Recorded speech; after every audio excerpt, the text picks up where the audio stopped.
जय श्रीमन नारायण।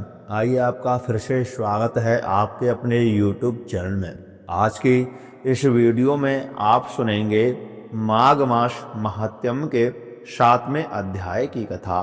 अगर आपने अभी तक पिछले अध्यायों की कथा श्रवण नहीं की है तो हमारे YouTube चैनल पर माघ मास महात्म्य 2025 के नाम से प्लेलिस्ट तैयार कर दी गई है।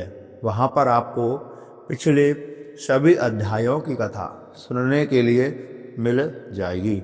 जो भी भक्त सच्ची श्रद्धा और निष्ठा के साथ माघ मास महात्म्य की कथा को सुनता है तो भगवान विष्णु की कृपा से उसके जीवन में हर प्रकार की सुख समृद्धि बनी रहती है। तो प्रिय भक्तों, माघ मास महात्म्य की कथा हमको अवश्य श्रवण करनी चाहिए। इस माघ मास के महीने में भगवान विष्णु एवं माता लक्ष्मी की पूजा अर्चना की जाती है। इन दिनों में हमें भगवान विष्णु हरि की षोडशोपचार के साथ पूजन करना चाहिए। तो प्रिय भक्तों, आइए अब हम आपको सुनाएंगे माघ मास महात्म्य के 7वें अध्याय की कथा। तो बोलिए लक्ष्मी नारायण भगवान की जय, कृष्ण कन्हैया लाल की जय।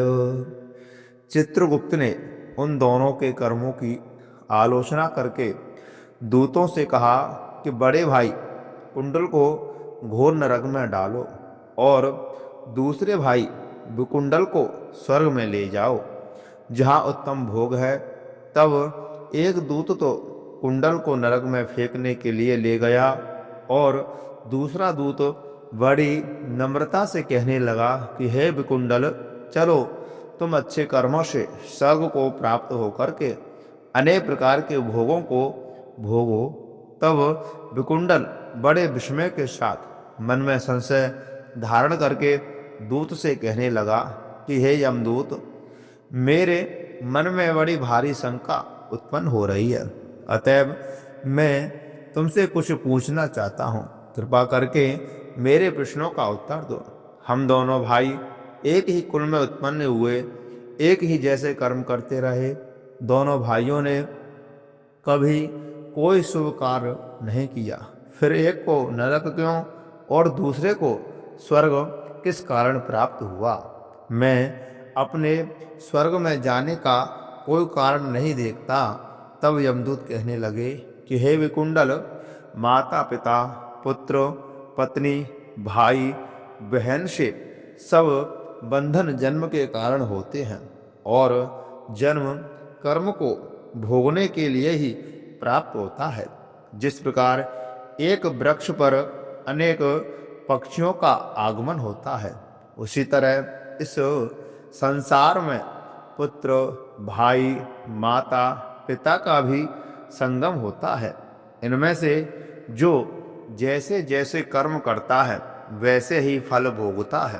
तुम्हारा भाई अपने पाप कर्मों से नरक में गया, तुम अपने पुण्य कर्मों के कारण स्वर्ग में जा रहे हो।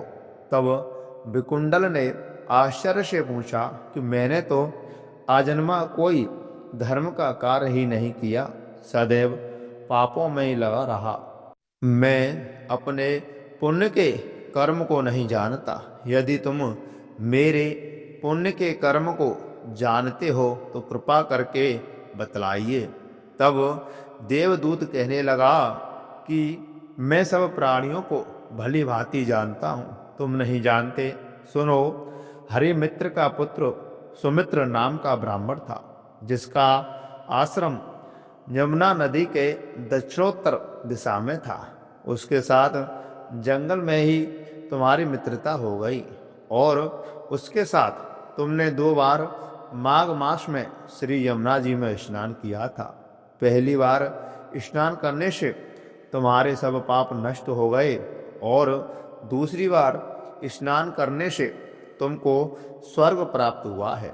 सो हे वैश्वर, तुमने 2 बार माघ मास में स्नान किया, इसी के पुण्य के फल से तुमको स्वर्ग लोक प्राप्त हुआ और तुम्हारा भाई नरक को प्राप्त हुआ।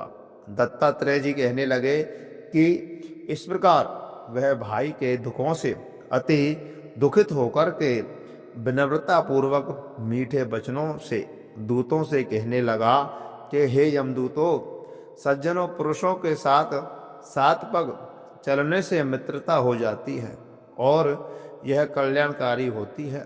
मित्र प्रेम की चिंता ना करते हुए तुम मुझको इतना बताने की कृपा करो कि कौन से कर्म से मनुष्य यमलोक को प्राप्त नहीं होता, क्योंकि तुम सर्वज्ञ हो, तुम सब जानते हो। तो मेरी इस शंका का समाधान अवश्य करो। तो प्रिय भक्तों, ये रही माघ मास महात्म्य के 7वें अध्याय की कथा। तो प्रिय भक्तों, आपने इस वीडियो के माध्यम से जान ही लिया है कि माघ मास महात्म्य का कितना महत्व होता है।